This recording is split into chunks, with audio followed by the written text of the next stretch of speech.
Hi there, my name is Graham Thompson, and today I'm going to walk through a presentation around the Red Hat portfolio and any Red Hat Enterprise Linux upsell opportunities which may be available to you and your customers. So start with an agenda of what I'm going to go through. I'm going to go through the open source model, what open source means, and how the Red Hat products within the portfolio map around that open source model, how they have an upstream source, and then how some products have a downstream as well. I'm going to talk about how the Red Hat subscription model works and the different levels of support you can get with Red Hat products and the SLAs associated with those supports. I'll quickly fly through the portfolio with a focus on Red Hat Enterprise Linux and products you can wrap around Enterprise Linux to increase your sales and complementary products. I'll touch on RHEL, Satellite, Red Hat Enterprise Virtualization and the storage products, and then finish up with who to contact. So all of Red Hat's software is open source. Now open source doesn't mean that it's free or zero cost. It means that the source code is available to be viewed, amended or changed in proprietary vendors from software manufacturers like Microsoft, VMware, etc. You can use the software, install it and configure it, but you can't actually change it or look under the bonnet, so to speak, to see how it works. So why is open source good? Why is it good that we can look under the bonnet and we can look at how the software works? Well, for security, some of the largest customers of Red Hat products are government organizations who need to make sure that the software functions in a secure manner and doesn't leave them open to any breaches. Software can be reviewed by developers in-house to see how it works and see how it functions, to make sure that it does what it says it's doing in a secure way. So what other benefits does open source bring? Well, I suppose from a focus perspective, instead of a single organization with their own agenda, creating, developing software, the open source community come from a wide variety of backgrounds. Thousands of projects can be in action at any one time, being developed and worked on by people of different background, people of different organisation and people of different country, all working collaboratively together to improve the software, to add features which are relevant and remove features which maybe aren't secure or aren't relevant. With all these different people working on the software at the same time, the software is developed extremely rapidly, pace of change is dramatic, and Red Hat can take advantage of that open source methodology and open source approach to get the greatest features into their software quickly, albeit whilst making sure those features are secure. So the open source methodology, as I mentioned, it's a development method. It has a distributed peer review process in place so that as different features are added, these are reviewed by the open source community and it self-governs. If a feature isn't well written or well developed, it will quickly be removed. Having so many organizations working on the open source software at the same time can lead to greater levels of flexibility. Being open source, once those software changes are made, they are re-released to the open source community so that it's completely transparent at all times. If we look at this graphic here, this shows us the upstream sources of Red Hat products. So this is where they've come from, the open source community projects which have been taken by Red Hat and then released as Red Hat products. And it also shows some products which are then re-released after Red Hat have made changes to them. The use of the upstream, downstream terminology, if you think of it like a river running from an upstream source downstream, if we look at Red Hat Enterprise Linux in this example, so Red Hat Enterprise Linux comes from an upstream project called Fedora. Red Hat take that product, take the source code, and they amend it, change it, and make it suitable for enterprise customers, removing any features which aren't relevant to enterprise or maybe aren't secure. And then as part of the open source agreement, they then re-release Red Hat Enterprise Linux code to the open source community, who then re-release that as a product called CentOS.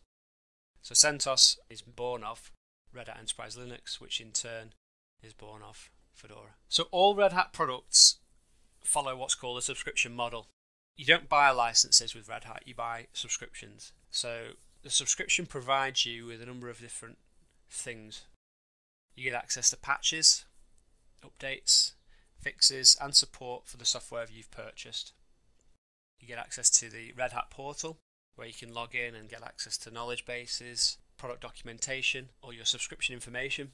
So when you buy a subscription, you either buy it for 1 year, 3 years, 5 years, and then when that subscription expires, it is renewed, and you, as a reseller selling Red Hat Enterprise Linux, get access to sell the customer more products or more suitable products. When you buy a subscription to any product in the portfolio. You can downgrade it if you wish. So if you buy a subscription to Red Hat Enterprise Linux, you get access to any of the previous versions. Having said that, the level of support provided only goes back a certain number of years, and that information is available on the Red Hat portal. Subscriptions aren't tied to hardware, so you can move subscriptions between physical hardware, virtual hardware, or you can move it to the cloud. And you can move those subscriptions as many times as you want, so long as you have the correct number of subscriptions for the number of instances of the product you're running. Some of the extra things you get access to are shown below. Technical support with unlimited incidents, a guaranteed product stability with a product life cycle of up to 10 years, expertise via the Red Hat portal, knowledge base, online labs, online access to training materials. You also get certification of hardware and software to confirm that these are interoperable with each other. So when you purchase a subscription to Red Hat Enterprise Linux or one of the other products in the portfolio, you guarantee the suitability and capability of that platform. So when you buy one of the subscriptions to a product in the Red Hat portfolio, there will be a choice between different support levels. Typically standard and premium are the most frequently purchased versions of support. Standard support gives you access to technical support via standard business hours, whereas premium gives you access to 24/7 support for issues of certain severities. So on the Red Hat portal there are a number of different severities associated with products, and depending on the severity you get a response from Red Hat in a given amount of time. As things are more severe, they get allocated a higher SLA. With reduced severity, there is a lesser or lower SLA. This doesn't impact the access to the portal or access to documentation. This is just associated with the SLAs on your products. So an overview of the Red Hat portfolio. The portfolio itself is rather large, and it spans different classes of product as well. Infrastructure type products, operating systems, hypervisors, software defined storage, middleware products to provide a platform for you to run applications and allow existing applications to talk to one another, cloud-based products for private cloud, hybrid cloud deployments, platform as a service, and mobile application platforms for you to run mobile applications, as well as management products. Today I'm going to concentrate on the infrastructure products. So the first product I'm going to talk about in the portfolio is Red Hat Enterprise Linux. So Red Hat Enterprise Linux is the core platform within the Red Hat portfolio. It's the thing Red Hat are most known for, known as the flagship product. It's the market leader when it comes to commercially available open source Linux deployments, and it typically forms the basis for many of the other products within the portfolio. It's available in many different flavors. You can buy Enterprise Linux for x86 servers, for SAP HANA, IBM Power deployments, and there are different part codes and subscriptions associated with those different offerings. Generally speaking, there are two main subscription types for RHEL: Virtual Data Center and a subscription called Physical or Virtual Nodes. The Virtual Data Center subscription, shown here as RH401 and RH402, allows you to run an unlimited number of instances of RHEL on a single 2-socket physical host.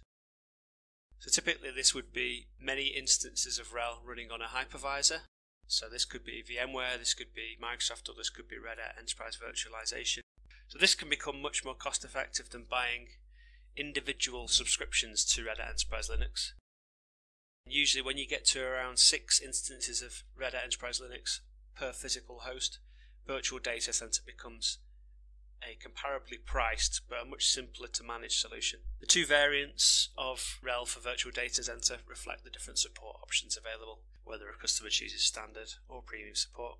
The physical or virtual node subscriptions, RH403 and RH404, can be deployed onto physical hosts directly, so bare metal deployments, or as virtual machines. And these subscriptions allow you to actually stack subscriptions as you need to.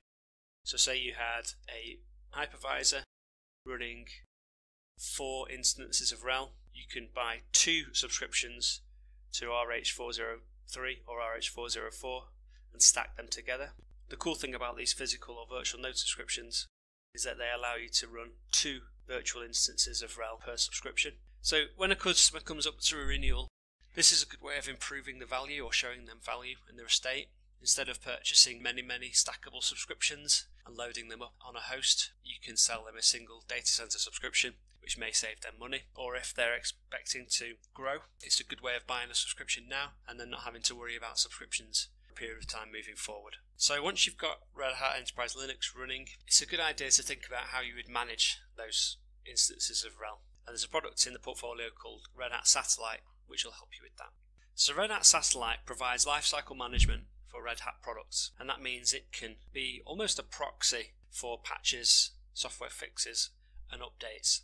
Instead of every single instance of Red Hat Enterprise Linux in your estate having to go off to redhat.com and pull down updates and fixes from the web, you can use Satellite as a broker or proxy for that service. Satellite has a nice friendly web interface to allow you to decide when updates, patches, and fixes should be deployed to different servers, the frequency of updates.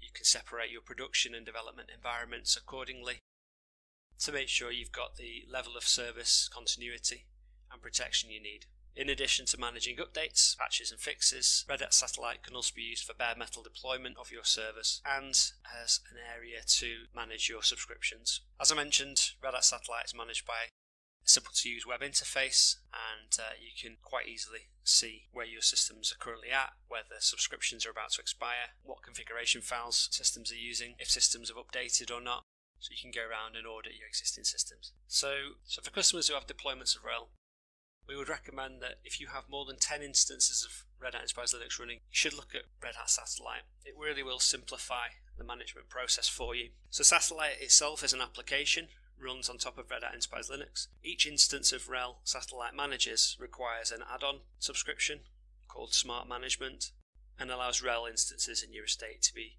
managed and controlled by Satellite. For smaller deployments, there's a starter pack which allows up to 50 instances of RHEL to be managed. This is perfect for small to medium environments where you have multiple sites around the world or sites separated from one another. You can deploy a Red Hat Satellite capsule server which will provide a local proxy for Satellite, reducing bandwidth that sites require to pull down updates from Red Hat. So Red Hat also have a fully featured hypervisor called Red Hat Virtualization.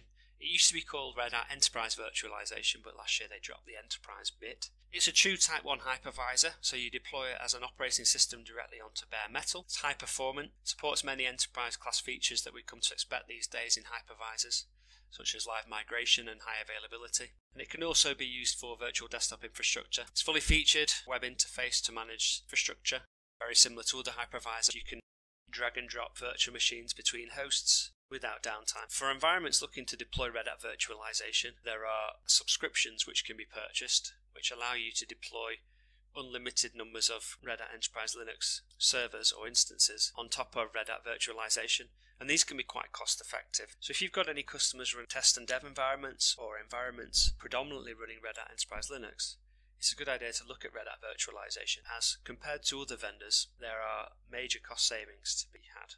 Another area of interest in the Red Hat portfolio is that of storage. Red Hat have two software-defined storage platforms to provide different capabilities. Software-defined storage platforms take advantage of the storage capabilities found within modern x86 servers. Using the local storage found within those servers, software-defined storage can provide an aggregate which can be used by infrastructure servers and other devices. Instead of having to use a traditional storage appliance, you can take advantage of these inbuilt capabilities. Red Hat have two software-defined storage platforms, Ceph and Gluster. Ceph is an object and block storage platform with massive scalability, up to 10 petabytes. Gluster is a file or NAS storage platform, again highly scalable, perfect for virtual machine workloads. Ceph is perfect for cloud solutions in object storage platforms where huge amounts of files need to be stored. Gluster is perfect for file storage and also for virtual machine storage. It sits well with Red Hat Virtualization, providing a robust virtual machine storage platform. The subscriptions work slightly differently between the storage platforms. Gluster, you buy a subscription based on the number of nodes over which your Gluster platform will run. Minimum of 2 nodes, and in that configuration you need a separate quorum node or witness node to prevent split brains. Generally 4 or more nodes is the way to go to provide performance and a good aggregate level of storage. With Ceph, you buy subscriptions based on the amount of raw storage you will need for your environment. The 3 examples here show the entry-level subscriptions, 256 terabytes up to a maximum of 12 physical nodes. Red Hat Insights is a software-as-a-service analytics platform provided by Red Hat. In effect, instances of Red Hat within an estate upload metrics to redhat.com, which catalogues these metrics and provides information back to you related to performance, availability, stability and security. Via redhat.com and an intuitive portal, you can see the current state of your estate. You can check how many servers are insecure and need to be updated to the latest release or patch level. Simple subscriptions are available for Red Hat Insights depending on the type of RHEL subscription they are to a company, whether it is a physical or virtual node subscription or a subscription to RHEL Virtual Data Center. CloudForms is Red Hat's overarching cloud management platform, enabling you to manage workloads across different hypervisors and infrastructure as a service platforms, and even to manage workloads which are deployed into public cloud environments. CloudForms deals with discovery, capacity planning, reporting, auditing, analytics, monitoring, orchestration, policies, and chargeback, enabling you to work out the costs to run virtual machine workloads or application workloads in a local data center or in the public cloud, so you can make informed decisions about where best to put your workloads. Being heterogeneous and able to manage different vendors' platforms, CloudForms is beneficial to those organizations who have mixed environments with some VMware, Microsoft, and maybe Red Hat as well, need an overarching management platform to manage everything. CloudForms subscriptions are based on the number of managed nodes you use CloudForms to manage, whether those are physical or virtual, deployed in private or public cloud. Again, the 2 options here differ based on the level of support you require from Red Hat. In summary, I hope this presentation has given you an overview of some of the Red Hat products within the infrastructure portfolio and how you could possibly upsell existing opportunities and perhaps how you could expand customers' existing estates to take advantage of the new technologies out there from Red Hat. If you do have any questions, feel free to contact me or any member of the AvNet Red Hat team on the email address or phone numbers you see in front of you.